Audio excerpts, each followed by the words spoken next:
오늘 하나님 말씀 베드로후서 3장 18절입니다.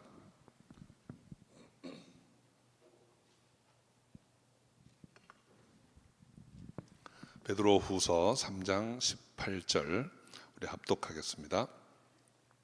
오직 우리 주 곧 구주 예수 그리스도의 은혜와 저를 아는 지식에서 자라가라. 영광이 이제와 영원한 날까지 저에게 있을지어다. 아멘. 한 번 더 할까요? 오직 우리 주 곧 구주 예수 그리스도의 은혜와 저를 아는 지식에서 자라가라. 영광이 이제와 영원한 날까지 저에게 있을지어다. 우리 한 주에 한 절씩 외우기로 했는데 이거 굉장히 짧죠. 그리고 여러분 잘 아시는 말씀인데 많이들 꼭 암송하셔서 말씀이 능력이 되시기를 바랍니다. 네, 한번 기도하죠. 아버지 하나님, 오늘도 복되고 아름다운 주님의 날 허락하시고 전에 부르셔서 신령과 진정으로 예배드릴 수 있게 하심을 감사합니다. 우리의 중심이 언제나 주님을 향하며 그 뜻을 구합니다. 아버지께서 역사하셔서 은혜의 시간으로 또 인도하여 주시옵소서. 감사하고 예수님의 이름으로 기도합니다. 아멘. 금년 한 해가 저와 여러분 모두에게 이렇게 성장하는 한 해, 이렇게 자라가는 한 해가 되기를 바랍니다. 성도 여러분의 개인의 성장이 있고 또 가정이 평안하고 또 사업장이 기업이 성장하고 또 우리 교회도 성장하기를 소원합니다. 우리가 항상 우리 입술에 축복의 권세가 있습니다. 한 번 더 성장합시다. 한번 얘기 좀 해주세요. 무릇 생명이 있는 모든 존재는 성장합니다. 그리고 성장하면 열매를 맺습니다. 특히 우리 가까이 우리 자녀들이 성장하는 모습을 보면서 참 얼마나 감사하고 또 은혜를 받는지 모릅니다. 이제 금년에도 우리가 이렇게 보니까 유아부에서 초등부로 또 많이 올라갑니다. 또 초등부에서 중등부로 올라가는 자녀가 6명이나 됩니다. 그 6명의 그 초등부에서 중등부로 올라가는 아이들을 이렇게 이름을 하나하나 부르면서 기도하다 보니까 다 우리 교회 올 때 어머니 뱃속에서 온 아이도 있고 다 대부분 유모차 타고 오고 품에 안겨서 온 아이들이 이제 벌써 중학생이 됩니다. 얼마나 감사한지 모르겠어요. 건강하게 이렇게 잘 자라게 해주신 하나님, 또 수고하신 부모님들 참 감사합니다. 저는 오늘 본문을 중심으로 해서 성장이 과연 어떤 것인가, 그리스도인의 성장은 어떻게 가능한 것인가, 성장하면 어떤 유익이 있는가 하는 것을 함께 좀 살펴보려고 합니다. 우리가 성장한다고 하는 것, 그 성장은 성숙의 결과라고 생각합니다. 굳이 성숙과 성장을 좀 나눠 보았습니다. 성숙은 우리 내면의 성숙을 말하는 것이고, 성장은 외형적으로 커지는 것을 말한다고 할 수 있습니다. 자연스러운 것은 내면이 성숙하고 외형이 성장하는 것입니다.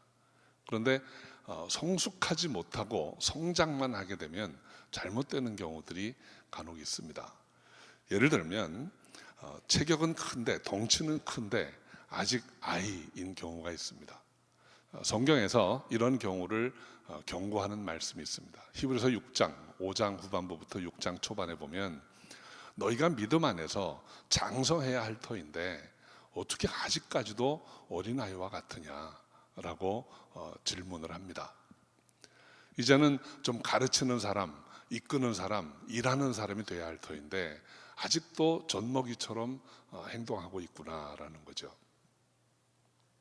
어린아이처럼 돌봄받기를 원하고 자기만 생각하고 그냥 감정 느끼는 대로 말하고 행동하고, 이런 것이 미성숙한 모습이라는 것입니다. 몸이 어른이 되는 것, 성장하는 것보다 더 중요한 것은 우리 내면의 성숙이라고 생각합니다. 신앙에서도 마찬가지입니다. 신앙생활을 오래 하면 할수록 어른이 돼야 됩니다. 어른이 된다고 하는 것은 어린아이의 일을 이제는 다 졸업하고 품고 관용하고 인도하고 베풀고 섬기는 자리에 가는 것입니다. 이것이 성숙한 모습이라고 생각합니다. 성경에 그리스도인의 성숙한 모습을 가장 잘 설명하는 말씀 중에 하나가 갈라디아서 5장에 나오는 성령의 열매입니다. 사랑과 희락과 화평과 오래 참음, 자비, 양선, 충성, 온유, 절제입니다. 그 나오는 9가지 덕목들을 우리가 이제는 성숙한 사람의 관점에서 좀 볼 수 있어야 합니다. 사랑, 이제는 사랑받는 것보다 사랑하는 것, 사랑을 주는 것이 우리의 사랑이 되어야 합니다. 이제는 오래 참을 수 있는, 인내할 수 있는 성도들이 되어야 할 줄로 생각합니다. 마음의 평강을 잃지 않고 우리가 가는 곳마다 화평케 되는 역사가 있어야 합니다. 미성숙한 사람은 가면 사람들을 긴장하게 합니다. 그러나 성숙한 사람은 가는 곳마다 갈등이 있던 곳에 화합이 있고 긴장이 있던 곳에 평안이 찾아오게 되는 것입니다. 저는 그런 화평한 모습이 우리의 삶에서 나올 수 있기를 바랍니다. 또 항상 긍휼히 여기고 선한 마음으로 섬길 수 있는 우리가 될 수 있기를 바랍니다. 이것이 정말 하나님이 기뻐하시는 삶의 모습이요 열매라고 생각합니다. 이런 성숙한 열매가 우리 안에 내면에 맺힐 때 우리의 성장이 모든 이에게 유익을 주고 하나님께 영광을 돌릴 수 있는 삶이 되는 것입니다. 그래서 성장하는 만큼 성숙한 그런 안과 밖이 일치하는 그런 하나님의 사람 다 되시기를 바랍니다. 또 어떤 경우가 있는가 하면 성장은 했는데 건강하지 못한 경우가 있어요. 그러니까 우리 몸도 체격은 큰데 체질이 약한 경우가 있습니다. 저는 우리 함께 신앙생활하는 교우 여러분들에게는 그런 경우가 별로 없다고 생각을 합니다. 그런데 과거에 옛날에 보면 체격은 큰데 언제 체격이 크니까 일을 잘할 것 같아요. 그래가지고 셋업 좀 하세요. 아우 저는 몸이 약해서 못합니다. 체격과 체질은 다른 것 같아요. 여러분 아무리 조금해도 체질이 강한 사람들이 있습니다. 저는 그 성경에 나오는 삼손이라는 인물이 그런 사람이었을 것 같아요. 여러분 삼손 하면 우리가 삼손과 데릴라 옛날에 본 영화 때문에 막 몸도 우람하고 건장한 사람을 생각하는데 제가 성경을 읽고 묵상해 보면 그렇지 않았던 것 같아요. 막 체격이 건장하고 우람했으면 블레셋 사람들이 그렇게 헷갈려 하지 않았을 거예요. 별 볼 일 없어 보이는 사람이 힘이 세거든요. 머리만 좀 길고 그러니까 자꾸 물어보는 너 도대체 힘이 어디서 나오냐. 그러니까 가까이 있는 사람들을 뇌물을 주면서까지 그 비밀 좀 알아와라. 도대체 저 힘이 어디서 나오냐. 이렇게 계속 물어봤던 거거든요. 그러니까 여러분 제가 무슨 말씀 드리려고 하는 거냐면 체격과 체질, 체격과 능력은 관계가 별로 없어요. 우리 내면이 건강하고 힘이 있으면 강한 사람이 될 수 있는 것입니다. 그러니까 성장만 하면 소용이 없습니다. 내면이 튼튼하고 튼실하게 성장해야 하나님이 기뻐하시는 모습으로 자라가는 것입니다. 우리 교회에서도 마찬가지라고 생각합니다. 교회를 얼마나 오래 다녔느냐, 지금 내 직분이 무엇이냐가 중요한 게 아니고 얼마나 건강한 체질을 가지고 있느냐, 하나님께 순종하고 경건의 능력을 맛보고 그 능력을 쓸 수 있는 성도가 되어 있느냐 하는 것입니다. 저는 저 여러분이 다 그런 건강하고 튼튼한 성도님들이 다 되시기를 바랍니다. 그러면 우리 한 사람 한 사람이 어떻게 이렇게 건강하게 성장할 수 있는 것인가? 오늘 본문이 우리에게 답을 이야기합니다. 오늘 본문 어차피 우리 외워야 되니까 좀 자주 읽겠습니다. 한 번 더 읽을까요? 오직 우리 주 곧 구주 예수 그리스도를 은혜와 저를 아는 지식에서 자라가라. 영광이 이제와 영원한 날까지 저에게 있을지어다. 성장은 첫 번째로 예수 그리스도의 은혜 안에서 자라가는 것입니다. 예수 그리스도의 은혜가 우리 성장의 첫 번째 시동을 걸어주는 역할을 하는 것입니다. 그래서 그리스도인의 성숙의 시작은 그리스도의 은혜입니다. 예수 그리스도를 믿음으로 말미암아 구원받았다라고 하는 이 사실이 우리로 하여금 성장의 궤도에 들어가게 하는 것입니다. 은혜 안에 있을 때 제대로 성숙합니다. 그래서 우리는 날마다 내가 지금 그 그리스도의 복음의 은혜 안에 있는가 하는 것을 점검해 봐야 합니다. 저는 그 찬송가 중에 그 4절 가사가 십자가 튼튼히 붙잡고라는 그 찬송가가 있어요. 저는 그 찬송가를 이상하게 몇 장인지 외워지지가 않는데 그 4장 가사만 기억이 나요. 십자가 튼튼히 붙잡고. 아마 그 찬양 그렇게 부를 때 은혜를 많이 받았나 봐요. 하여간 우리가 십자가 튼튼히 붙잡고 있으면 성장합니다. 이걸 놓치는 순간에 우리는 방향을 잃게 돼 있어요. 그러니까 그리스도의 은혜가 항상 저와 여러분의 삶에 아주 말뚝처럼 이렇게 딱 박혀 있기를 주 이름으로 축원합니다. 사도 바울은 갈라디아서 2장 20절에서 내가 그리스도와 함께 십자가에 못 박혔나니 그런즉 이제는 내가 산 것이 아니요 내 안에 그리스도께서 사신 것이라 그랬습니다. 내가 아니고 이제 내 옛날 그 모습이 아니고 내 안에 그리스도께서 살아계시면 우리는 성장하는 삶을 살 수 있습니다. 항상 십자가 튼튼히 붙잡고 그리스도 안에 살아가는 저 여러분 되시기 바랍니다. 두 번째로 예수 그리스도를 아는 지식 안에서 자라가라 그랬습니다. 우리가 자라가는데 예수 그리스도를 아는 지식이 있어야 그 성장에 힘이 있고 능력이 나온다는 거예요. 이 예수 그리스도를 아는 지식이라는 말에는 첫 번째로 우리가 열심히 말씀을 읽고 묵상하고 공부하고 설교를 듣고 하면서 예수님을 알아가는 그 지식이 있습니다. 우리가 신앙생활 할 때 알고 믿어야 됩니다. 제대로 알고 믿어야 됩니다. 덮어놓고 믿으라고만 한다고 되는 게 아니에요. 예수가 어떤 분이신가, 어떤 일을 하셨는가, 그 주님과 나와 관계가 지금 친밀하게 연결되어 있는가 하는 것을 늘 점검해 보아야 합니다. 그래서 말씀을 읽고 묵상해야 됩니다. 기독교는 체험의 종교인데 그 체험이 정말 하나님 말씀에 맞는 것인가, 우리가 경험하는 일들을 늘 하나님의 말씀에 비추어 보고 이것이 과연 그렇구나 라는 게 수시로 점검이 돼야 됩니다. 그래서 그리스도 아는 지식 안에서 우리가 성숙해 갈 수 있는 것입니다. 또 하나 의미는, 이 지식이라고 하는 의미는 히브리인들의 관점에서 지식은 경험이에요. 우리가 말씀을 아무리 공부하고 머릿속에 집어넣어도 그게 내가 한번 행함으로 내 것이 되지 않으면 그 지식은 아주 창백한 지식이 되고 맙니다. 고난 중에도 그리스도의 위로를 경험해 본 사람은 하나님의 위로를 전할 수가 있습니다. 우리가 말할 수 없는 정말 답답한 꽉 막힌 환경 가운데서 기도해서 응답받아 본 사람은 기도의 응답, 기도의 능력을 증거할 수가 있는 거예요. 그런데 그거를 그냥 성경 읽고 공부해서만 알고 있는 사람은 자신에게 그런 문제가 생기면 어떻게 할 줄을 모릅니다. 그러니까 가끔 그런 얘기를 들어요. 기가 막힐 일을 당하니까 기도도 안 나오던데요, 이런 얘기를 합니다. 그는 기가 막힐 일을 당하면 바로 무릎 꿇고 기도를 해야 하나님의 손길을 경험하고 일어날 수 있는데, 기도가 안 나온다는 말은 뭡니까? 평안할 때 그냥 평안할 때 해보는 거였어요. 근데 절박한 순간에 엎드려서 기도하고 응답받아 온 경험이 있는 사람은 비상사태가 되면 무릎 꿇고 기도할 수 있는 것입니다. 그래서 말씀을 체험해 보아야 합니다. 체험해 본 말씀만이 내 것이 되는 것입니다.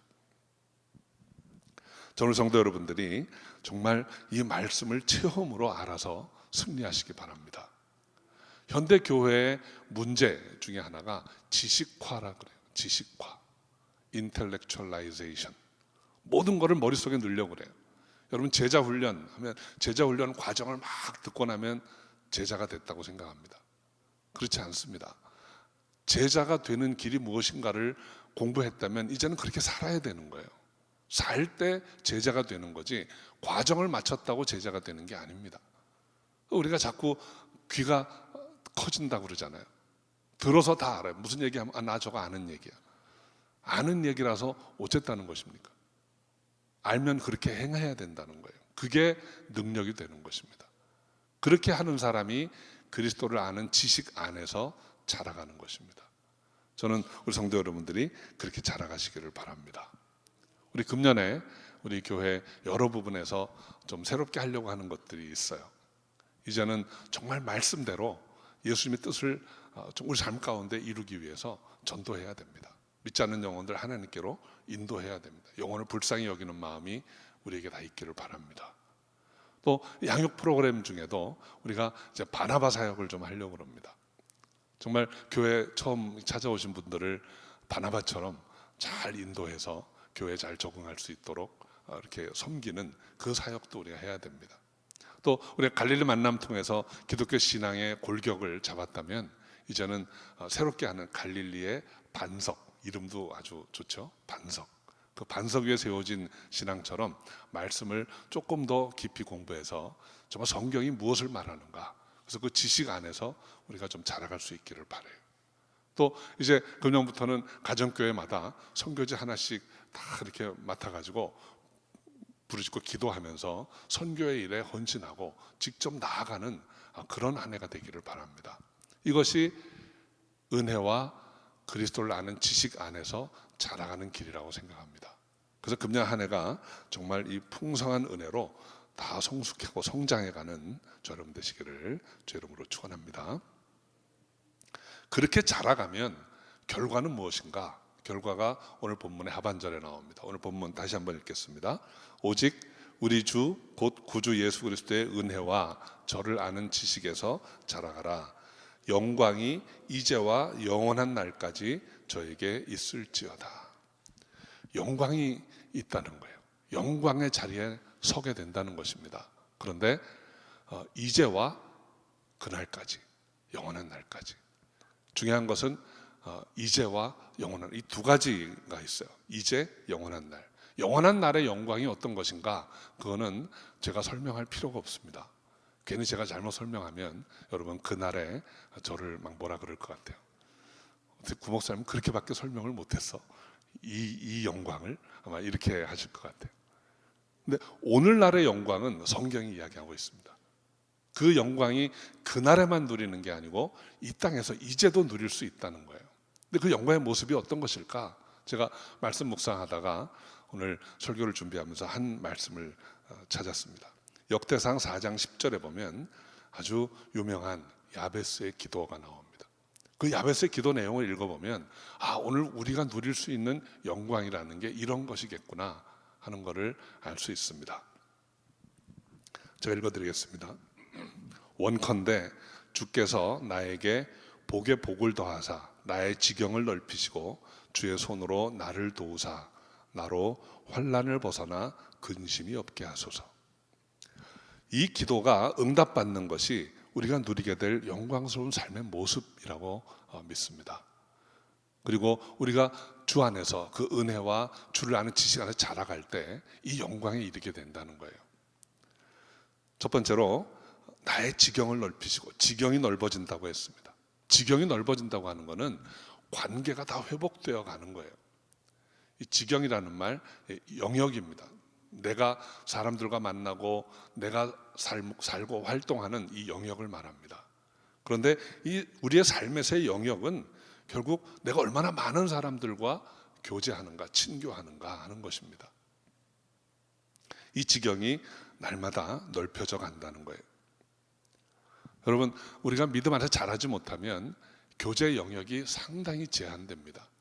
그 사람은 뭐가 마음에 안 들어서 만나고 싶지 않고, 이 사람은 나한테 상처를 줬기 때문에 내가 안 만날 거고, 그래서 뭐 여러 가지 이유 때문에 만날 수 없는 사람이 많아요.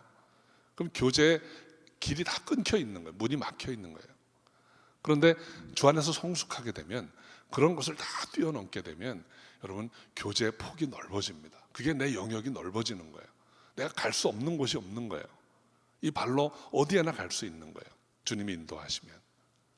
그렇게 교제의 문이 넓어지시고 지경이 넓혀지시기를 바랍니다. 우리 사역의 지경도 마찬가지입니다.